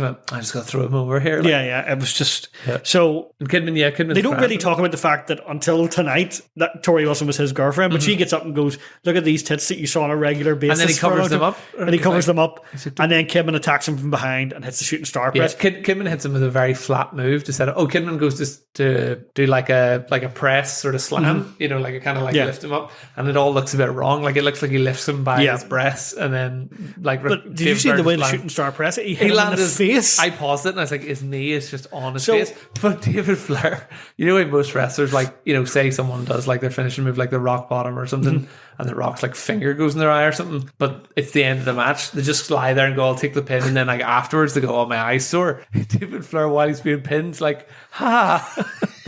Like he's holding his cheek going, ow. And you're like, don't hold your cheek, you're lifting your shoulders off the fucking mat. I love that though. I always enjoy like a top rope movie. I know it's terrible, but just where you just go, because you go, knees are very, knees and elbows are very sore parts of the body, and they're always around. Like we point the elbow, you're like, oh. But that means now, right, we've seen 2 shooting star presses in this podcast, and both of them he hit the guy in the face. Oh, was it? Because he broke Vampiro's orbital bone. Yes, yeah. I don't think David Flair was injured, but he was lucky not to be. Like, I mean, Billy Kidman's shooting star press is lazy. He should stop. He should stop. It's very like he almost he comes sort of around, like he sort of, it's not like a straight Brock Lesnar style one. It's more like a lazy boy one, just like, I'll get round there gradually. So the Filthy Animals come out and they beat up Flair. The announcers again still don't, because the storyline obviously here is she used to be your girlfriend, but now she's mine. Yeah. But they don't say that. They just like, well, the Filthy Animals are beating them up. Yeah. One thing I did notice, though, they need to get Tori a belt because she was wearing that big coat, but she had to keep holding it closed. She's just like to hide the underwear. She looks like a ma like coming out in the street to get her kids in for dinner on a dressing gown or something. That soup's been on the stove for 4 hours. Yeah. So then we go backstage again. Like, there's so much fucking backstage stuff on this show. Outsiders are still looking for Goldberg. They ask Mean Gene, who points them in the right direction. Nash is getting high off the cough syrup. Yeah. Then Ric Flair comes back. So Ric Flair, it's been about 15 minutes and he's back. That's 3-minute walk each way. Yeah. So, like, I suppose Space Mountain is quite short as well. That's probably about the length. The of line's Space Mountain. long. Yeah, maybe he's like, I've got a lot of people to get through in this life.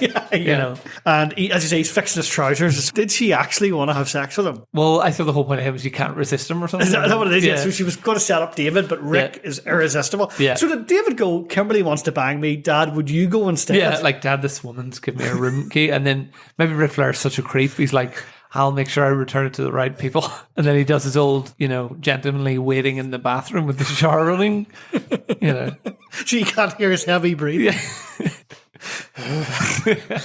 I like to think of what Ric Flair's like in bed, actually, because well, I mean, he's got this reputation. You made a lot of homoerotic comments tonight. Wrestling's very homoerotic for me, but he's got this reputation. He's made love with all these women. Then you look at his wee body. Like, even when he was in his prime, he wasn't like a muscle guy or anything. But he has a huge willy. He has a huge willy. But he's like I'd like to picture him like, is he like as erratic in the bedroom as he is like like that the thing where he gets thrown over the edge of the ring, like he oversells everything, like falling out of the bed, like down the stairs or something, like So up next, got the evening gown match, which is Mona against Medusa. Now, Shivani explicitly says here, this new creative team has really put their stamp on WCW. Yeah. It's like, stop it. Just say, we've got new people making the matches. You don't even like that whenever it's like shows like the One Show or something. If they go, we've got new writers in, you're like, what do you mean? You and Alex Jones haven't been saying all this stuff. It's just not your own words. So, the music, right? So, first of all, Mona has weird, like, sexy music, like metal music, but like kind of stuff that play in strip clubs. And is this her first sort of? She's done a couple of matches, but she wrestles in a dress. It's very odd. And this is her starting out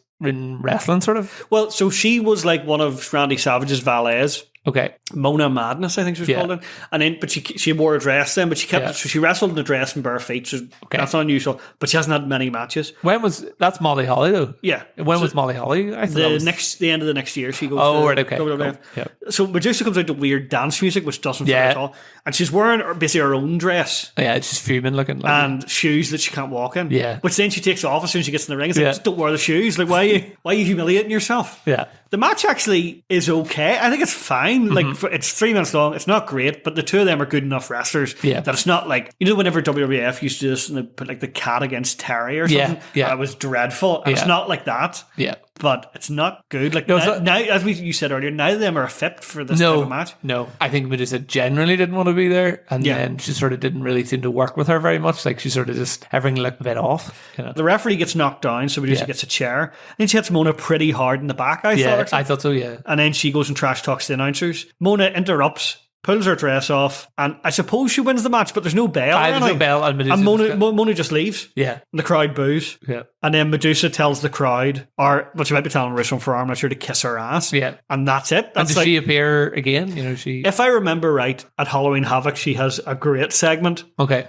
Which, Yeah, well, we'll watch it. Yeah. Right, okay, so the next match then, we'll go straight into the next match, which is actually, it's the World Heavyweight title match. So Sting against Bret Hart. You're like, well, on paper, that's like, that'll be great. You know, I've written here, right, it's not a patch on his WWF thing, but I quite like Bret's WWF Did you like, thing. I was going to say that it's unusual. You know, like I was like, is there some song that isn't licensed anymore? And I'm watching this on the network. That's Bret's rule. But what there wouldn't have been, it's take it that Sting come out to like the orchestral. Yeah. Well, so I downloaded a version of the show where somebody had redubbed it with any original audio because some of the music is different. Okay, right. So Sid Vicious is different. Yeah. But Sting back then was using Seek and Destroy by Metallica. Oh, right, okay. But they dubbed it over. So right, that's kind of unusual. Yeah, that's a big turn though. Yeah, I suppose they're just like, we'll stick that other music on. But actually, they used to do it with like strobe lights and all. It kind of suited him. Really, you know. But I suppose Bret's isn't too bad. I think it's just I'm so enamored with it's the original WWF one, isn't it? Like that's what you want, you know. That's all right. It's just like all the cats. No. Is that it? No, that's what am I doing? You're doing Italian. I'm doing David Brandy. That'd be a good. Oh no, that's Andrew Salmon. I was going to say that'd be a good Metallica song. Yeah, I would say, as expected, this is the best match of the night. Yeah, like I was excited, and then I thought it was great. Yeah, I was like, this will be good, and it was. Bret does a move that you don't see anymore, which I love, is, you know, where you rake them along the rope? Yes, I was like... The ropes are hard, so... I always like that move in No Mercy in the game. Oh, could you do that? No, I never had No Mercy. So. The players kind of moved in that fake game way, you know, like almost moonwalking. Like when you did that move, their feet didn't move, they just moved along like an escalator. You know? And it took a wee bit of Sting's mask off again, you know, which is... Yeah. I was thinking about, like, you know, whenever a wrestler goes, I'm going to be a painted face wrestler, and then it gets over them, it's like, oh, fuck. You said exactly that thing last month. Did I say it in the last podcast? Yeah, but that you don't, you know, like it's a real commitment. Oh, wow, I didn't repeat myself already. Because you say, like... But I just can't get over it. I'm just like, what is that? What could that, like... You know, you're looking at Finn Balor. You'd rather be a mid-card wrestler who has no gimmick, but you're always mid-card, just so you don't have to be I'm going to make this point on every episode. But you look at Finn Balor and what? Well, you know, you look at someone like Finn Balor and you go, oh, that's completely tedious. That's like on your body and everything. You know, maybe I'm talking to someone who doesn't like to shower very often. You know, I'm like 3 times a week, you know, it's enough. And then put people in America shower like in the morning, then sometimes at lunch. You know, they're kind of weird. That's where all the world. It's a very humid country. That's where all the energy in the world is going. Yeah, true. All those Americans being like, I'm hot. I'm a bit sweaty. I need a shower. And you're like, if you weren't eating your big burgers, your sweat wouldn't smell so much. Why did you turn into Ian Paisley at the end there? What was that about? I'm in my own country. You know, Sting's face paint coming off is a very enjoyable part of his gimmick. Though. Yeah, because it looks like the match. You're like, what about? Oh, except for that time we fought Triple H. Oh, and he just looked like a sack. Yeah, that wasn't good. So the announcers say that the Scorpion Deathlock and the Sharpshooter are very similar. Well. They're the same move. Does Bret do his with his left leg and Sting does his with his right? I don't know. I know they're consistent with the leg because I thought that, you know, I was like, oh, that. I always took it. So they're both versions of a move that Riki Choshu did in New Japan. He invented the. Okay. So I think it's just like names for, you know, it's the same way like no one pulled. The rock bottom is a move called the Uranagi. Yeah. But it's the rock bottom. They don't call it the fucking Uranagi. You know, it's it's the same fucking move. What is the original name, the Scorpion Deathlock? It's called the Sasori Gatame. I've probably pronounced that terribly. That sounded pretty good. It sounded vaguely Japanese. Yeah, it sounded Japanese. Okay, so the match is really good. It's like an old-fashioned match as well. It starts off, Bret nice. It's like the shine, and the heel gets the heat for a while, and then Bret does a comeback. It's actually surprising to me how much time they're given on like a Russo show. Mm-hmm. Like they're given like probably 15, 20 minutes. It's like it's like it is the kind of wrestling when you get to a certain age, which you really want to watch. Maybe as a kid, not so much. I don't know. But I think there's probably something to be said for he never really did this in WWF, but WCW, why not you can do short matches, but have one lengthy match every week with 2 big names that like people are being, or a match that you know is going to be great. That's true, yeah. Sting kicks out of a very nice looking pile driver. I love a pile driver. I just think it looks and it's not used very much, you know. So Bret gets a sharpshooter in the middle of the ring, but Sting gets the ropes. A few minutes later, Elizabeth comes down to the ring and does nothing. Yeah. And then the total package comes out. So Elizabeth distracts the referee. Yeah. So Luger gets into the ring, tries to hit Bret with the bat, but Bret stops him. Yeah. And then he fights off Sting as well, but then Luger gets the bat, hits him in the ankle. A wee whack in the ankle. I like that. I thought that was really good. I was like, because that would hurt. Like, because you know you're sort of tired of like, oh, he's done that thing where you know they poke someone in the belly with it, and you're like, obviously you just know you're like, oh, he's pulled out. Hitting someone in the leg, it looks like they just whack him in the leg. Whack him, they'll be all right. Luger hits him in the ankle, and then as soon as the Scorpion Deathlock's on, Bret taps. Bret's like, because it's saying worth it. you know. Yeah. And then the commentator has to be like, that was him being smart. He's not being like scared. Yeah, they're trying to be like, he's not. Don't worry. Well, there's something said for like you're gonna lose He's being regardless, smart. so you might as well. So guess where we go now? Backstage again. I know where the Fleurs are, father and son. David tells Rick that Billy Kidman beat him up, and then Rick gets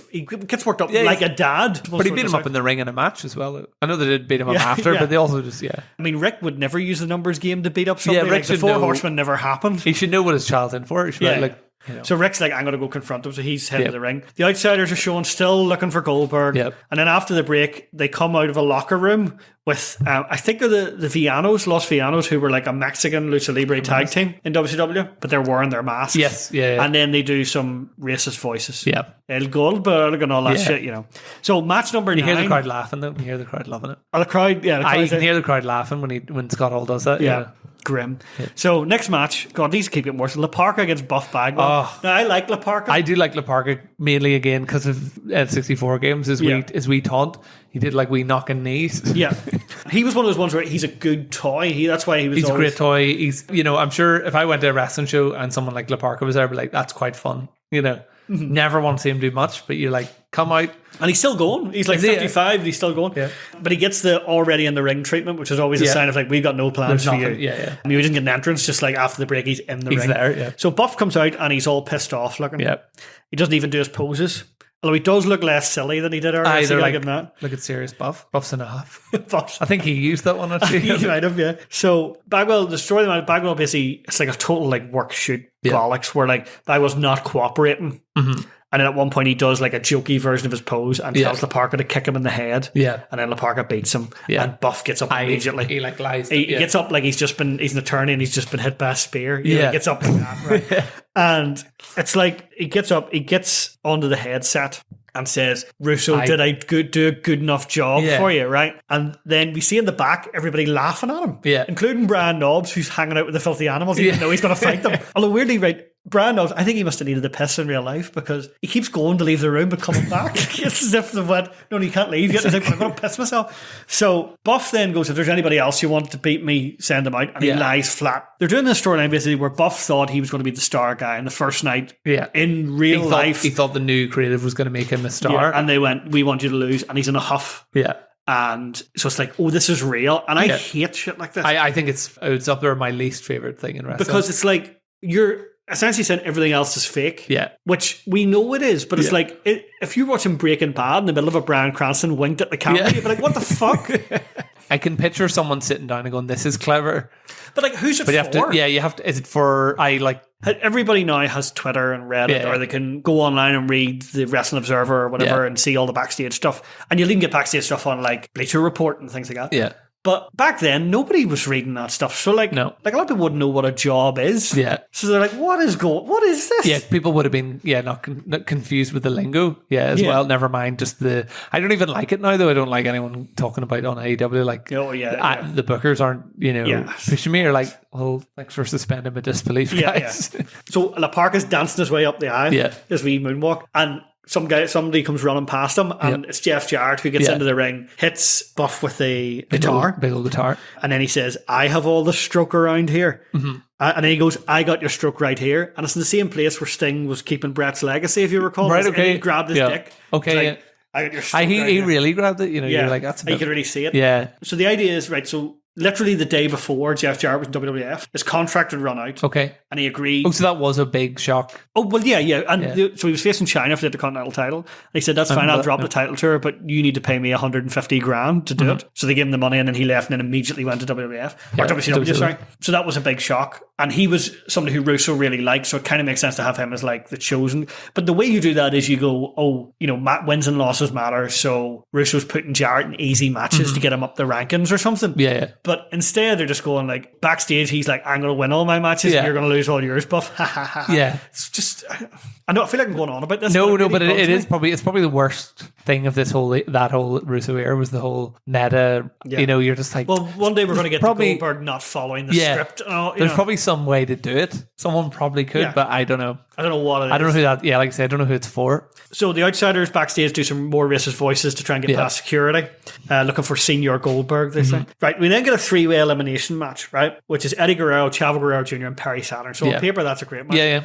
None of them get entrances. They're all just in which the is ring. weird. I was like, at least Eddie or Chavo, like at least Eddie and Chavo or something. I don't know. So Shane Douglas joins commentary, and actually, I think it's fairly good as a commentator. Yeah. But like it's like an afterthought. It's like they just went, let's have a good match. Chuck those straight for no reason. So and like Eddie's whole team that night have been like, you know, they were every. That's another the criticism I have the show is some people were just constantly everywhere. But at least then you would have gone, oh, is this their night? So make this match like something, you know, give Eddie Guerrero a good match. So I did enjoy it. So Chavo pretends to team up with Eddie and then immediately turns on him, and then he's like, Saturn, you and me, and then Saturn suplexes him. Yeah, so that's fun. Saturn suplexes are great. I think Perry Saturn's probably one of my favorite, like, you know, the person who is in ring work is just so phenomenal compared to just who he is. Yeah. It's like, it's unfortunate. You're like, at one point he does a springboard moonsault. Yeah. You're like, you shouldn't be able to do that. You just look at him and go, you're just unfortunate. You're confusing to look at. Yeah. You know?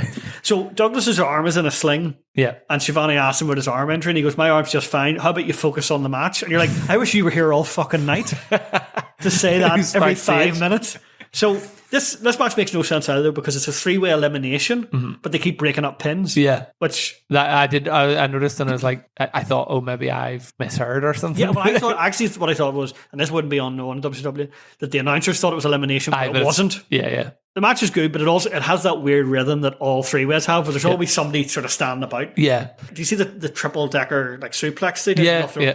And like Chavo comes down like neck first on Eddie, and it looks really sore. The triple suplex almost makes me nervous. You know, it almost looks like someone's going to bend the whole way over. You know, someone's going to go under their ankles, and I don't know. You're just like, oh. It makes me nauseous. So then the Filthy Animals come out and argue with Douglas. Kidman takes a chair from Douglas and hits Saturn with it. This is complicated. I'm just going to get this right. So then Chavo low blows Eddie, and then he suplexes Saturn into the ring. Mm-hmm. But Eddie gets up on the top and frog splashes onto Saturn and eliminates him. Yeah.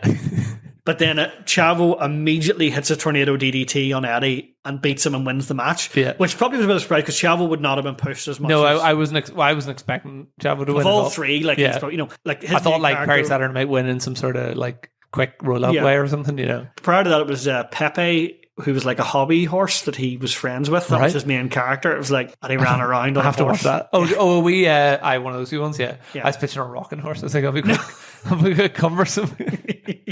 That character looking in the window probably likes that. Yeah. I was going to say, Filthy Animals then beat up Chavo as soon as the match is over. Yeah. We then cut backstage to see Total Package and Goldberg warm up. They're both using those like elastic. What do you call those? The what do you call this? It's like a stretch belt. You can't see us. I know, but we're not the kind of people that exercise bands. I think they're just called bands. Yeah. And then they get you all like pumped rather than actually, you know. Yeah. It just makes you look bigger. Yeah, basically. So then we see, right, and I actually thought it was a fun idea they did. So they recently had brought in a new video game, WCW Mayhem. So you get a code. Mm-hmm.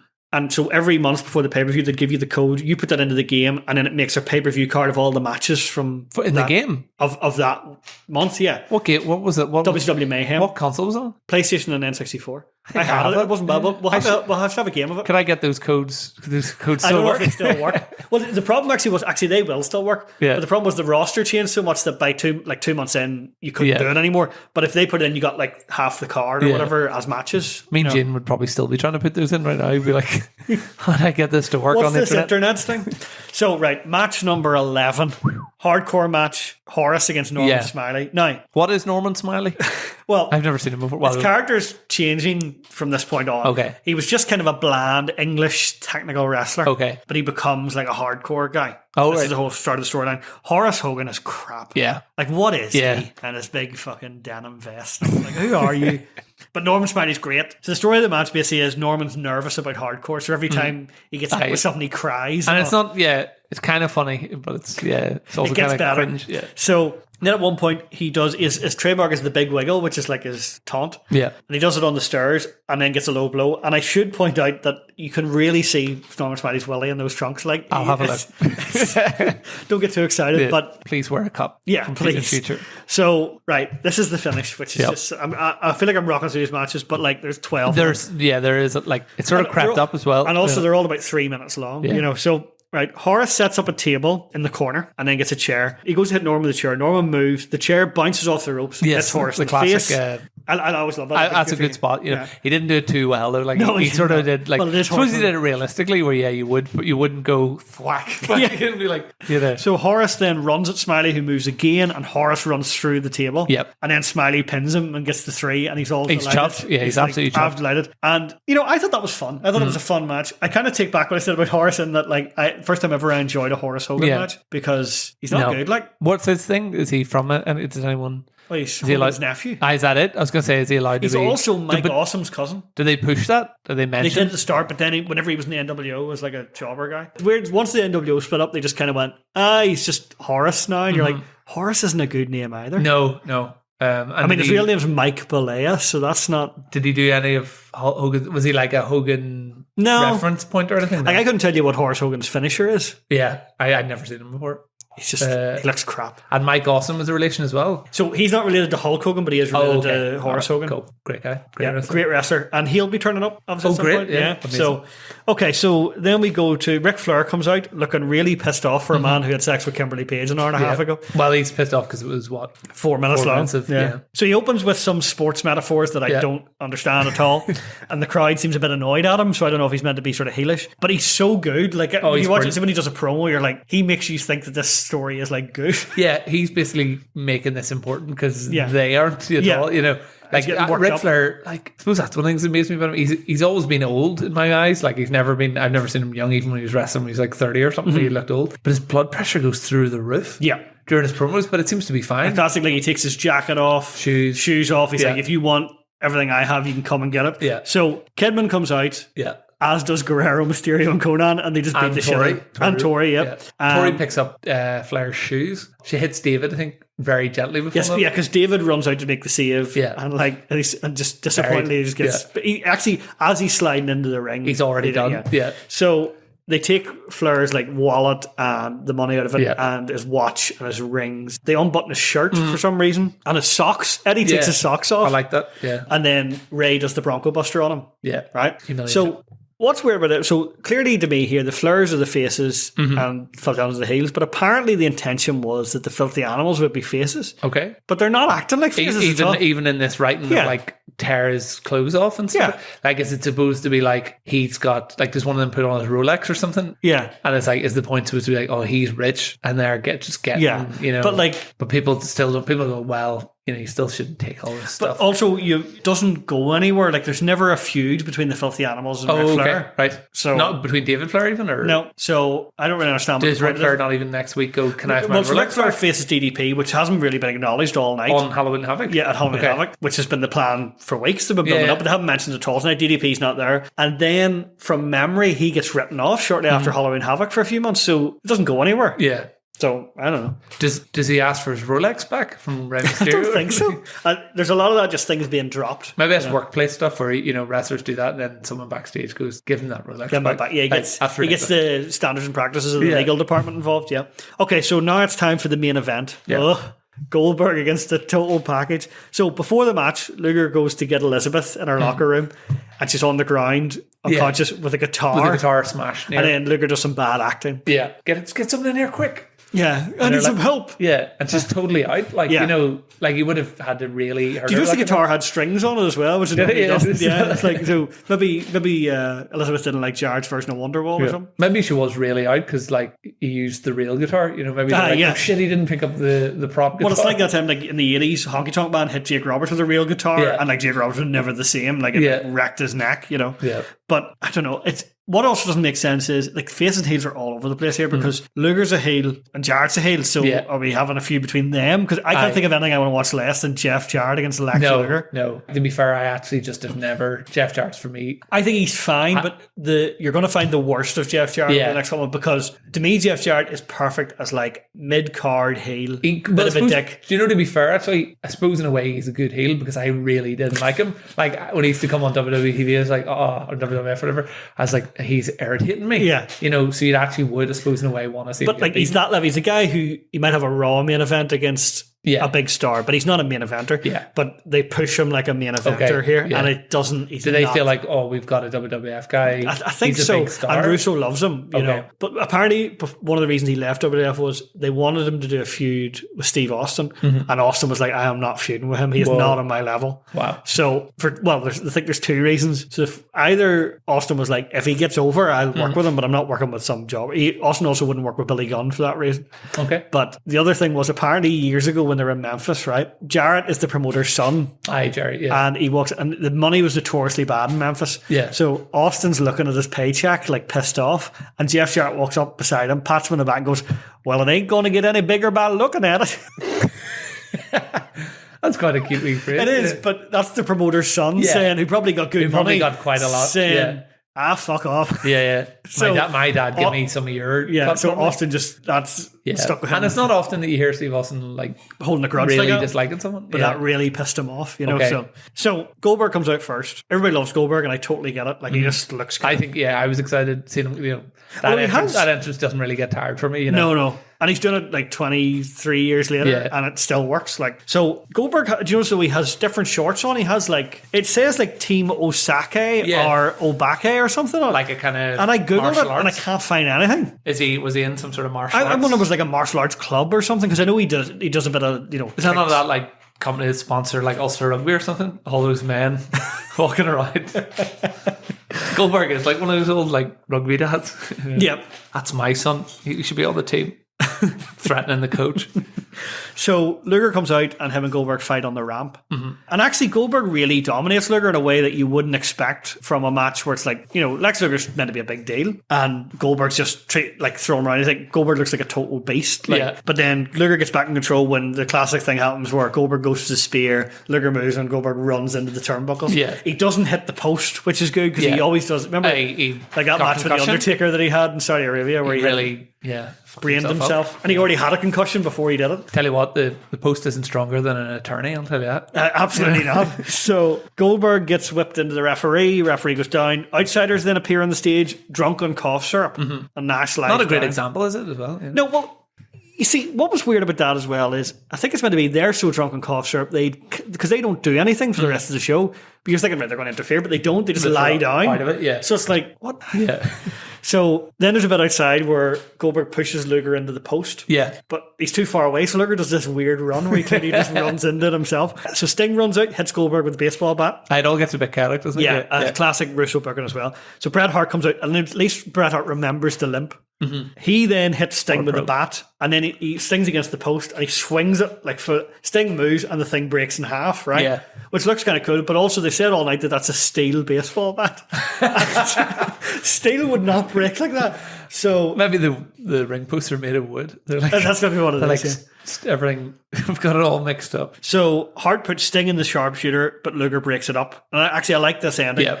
Luger then puts Hart in the torture rack, and he turns around into a spear from Goldberg. Jackhammer 1, 2, 3. That was like a cool finish. And then the show ends with Goldberg and Bret Hart like celebrating together in the ring. They're kind of like grandmother. I definitely think there is something there where Russo and Ferrara are trying to say these are the two big guys now. There's been no Hogan. It looks like Flair's been moved down. There was no DDP. Yeah. It's like Luger got beat. Sting cheated to win. So like the two big stars now are going to be Hart and Goldberg. And did he like Bret Hart? Yeah. And he thought Goldberg wasn't the biggest star in the company but should be. And it's like, and that makes perfect sense to me, you know. Yeah, so that was the first Nitro of the Vince Russo era. I enjoyed it. Yeah, some of it was good. Yeah. Some of it was diabolically bad. Yeah. But you enjoyed it more than like you remember we were talking about how in the Fall Brawl show it was like a lot of it was just kind of flat. It wasn't bad, but it was just this is very up and down, but you prefer that because it's more exciting. It was exciting, you know, it was like, you know, I didn't like it as a wrestling show per se, like maybe, you know, I have no memories of watching any good matches in a weird way, but the show, there you go, it worked. It's just constant, the show constantly, like, you know, someone dangling keys in front of you when you're a kid. You know, just like, shiny. Yeah. Basically, you think about like a show like Rampage or something, AEW, where like it's an hour, You get a couple of wrestling matches. You go, that was quite nice. Now, I will say it is tough for them. Like, Nitro's 3 hours. Yeah. Like, that's too... And as WWE has proven, 3 hours is too long for a weekly. And they do go down, I think it's in January, they go down to 2 hours. Okay. And that helps a lot. Yeah. Not with their advertising revenue or their ratings, but Yeah, it helps in terms of... talent. Because, like, we had 12 matches. And, but not any, like, big barn. Bret Hart Sting was good. We had a tag title change. It was a 5-minute match. Yeah. And there was a lot of it. You're like, what was the point of this, really? There's a lot of people walking down corridors. Yeah, it was pretty clear as well. Most of Halloween Havoc had already been booked, and they don't give it. So, like, Brad Armstrong's, they're like, we don't give a shit about him, so we'll just make Rick Steiner make him look like a loser, Yeah. Oh, it's already booked out before Russo. Before Russo came in. So, would this make you buy Halloween Havoc? No, like, if it was... I don't think it does very much to sell the actual shows, the matches like, on that show. You know that atmosphere you used to get off before SmackDown, like a go-home Raw? Yeah. Before the pay-per-view, you know, that kind of like, at the end of the show, you're like, crap, I gotta see that main event. The top matches are Hogan and Sting. No sign of Hogan. Yeah. Barely mentioned. Sting kind of like he was Sting with Bret Hart, like, just fighting Bret Hart. And Luger against Bret Hart. Yeah, that wasn't really mentioned. They fought, but they didn't really say. Goldberg said did get coverage, and then DDP Flair, but DDP wasn't there, and Flair was just fighting the filthy animals on it and riding DDP's wife consensually. I don't know what DDP was doing at the time, like maybe doing some. I think what was actually happening was he was filming Ready to Rumble. But if they'd have had pre-tape a promo or something, like barging into the hotel room going like, you're with my wife, and then she's like, it wasn't supposed to be, supposed to be the son. The son was Like, I like that they're trying. It's definitely a new. Like, and I've watched the 3 Nitros before. It's a very different feel of a show. Yeah. But fuck me, I don't think I liked it nearly as much as you did. No, I think when I say I liked it, I mean I probably liked it beyond my expectations. Maybe, okay, so give me your highlight of the night. Well, could be a match, could be a segment. I know. Well, one of the most memorable things was the sign that someone held up saying Hogan equals homo, which I liked as a song. It's just like, and it wasn't an equation. Yeah, but probably the tag match actually. But that's just based on liking Harlem Heat.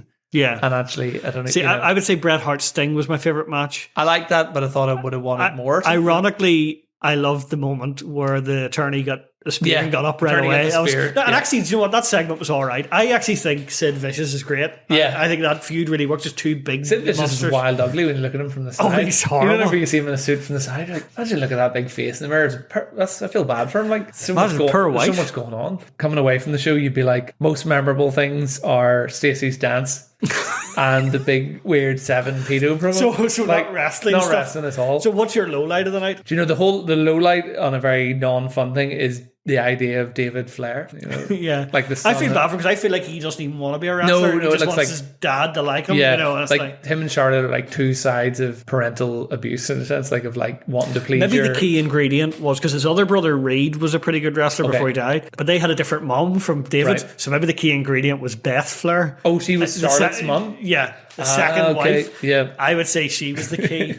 Probably low point was that, or just generally people running in too much. But I hated the work shoot start. I hate the Buff Bagwell storyline is stupid, and I don't know where they're going with it. But I'll never like him. I don't care. I don't care what I see. He is not world champion material. No. I do not know what, and he got a living for like a decade. Yeah, and I think just by being mates with the right people. Okay, like no ill will to the guy as a guy, but like his character. He's gigolo now, isn't he? No, we had to that. He was a gigolo about 10 years ago. Oh, okay, for about a month. Oh, he's past it now.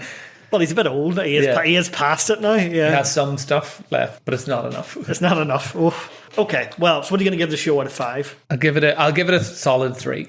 I said 2. Yeah. So that's 5 out of 10. So yeah, that's not great. No. So that will do it for this episode 1 of the season, the 18th of October 1999 Nitro. Episode 2, we're not going that far into the future. We're just going to go 6 days on to Halloween Havoc 1999 because, as you know, I read out that Thunder card and it's dog shit, so we're not covering Thunder. Not doing that, no. It's a pretty loaded card, like when you think about it. Like, actually, you know what? Let me run down the card for you. Just go Inferno Lash LaRue. Is that the first match? First match. A 3-way Falls Count Anywhere match to the tag titles. So it's the Filthy Animals, Harlem Heat, and the First Family. That should be grand. That'd be alright. Perry Saturn against Eddie Guerrero. Big fan of that. Brad Armstrong against Berlin. No. TV title, Chris Benoit against Rick Steiner. Right. Bret Hart total package. Sting, Hulk Hogan, Sid Vicious, Goldberg, and DDP, Ric Flair. Is that the main event? Yeah. It's the... Yeah. Wow. I don't think so. That's a decent card. That's when you look at these on that, you're like, that's pretty amazing. That could be good, yeah. So we'll see. Yeah. But we'll be back for that. In the meantime, take care of yourselves. I've set up all the social media channels finally. I just haven't publicised them in any way. They'll all be in the episode description. Just click on that and you can follow us on Instagram, Facebook, Twitter. Drop us an email if you have any thoughts on this abomination of a Nitro. It's only going to get worse from here. Any closing thoughts, Ronan? Juventud Guerrero was sexy. Well, I mean, Friday night here. I mean, his nickname's the Juice. My wife's away. I'll be looking through some strange images tonight. Like Perry Saturn downloading that zip file of the Nitro Girls. Do you remember that? He's like, he got download those pictures. He got that off Gene. Gene gave him that on like a. Oh well. On Morse code. Right. Well, until next time. This has been The Worst There Was. I've been Alan Irwin. I've been Ronan Linsky. And we'll see you next time. Bye-bye. Bye.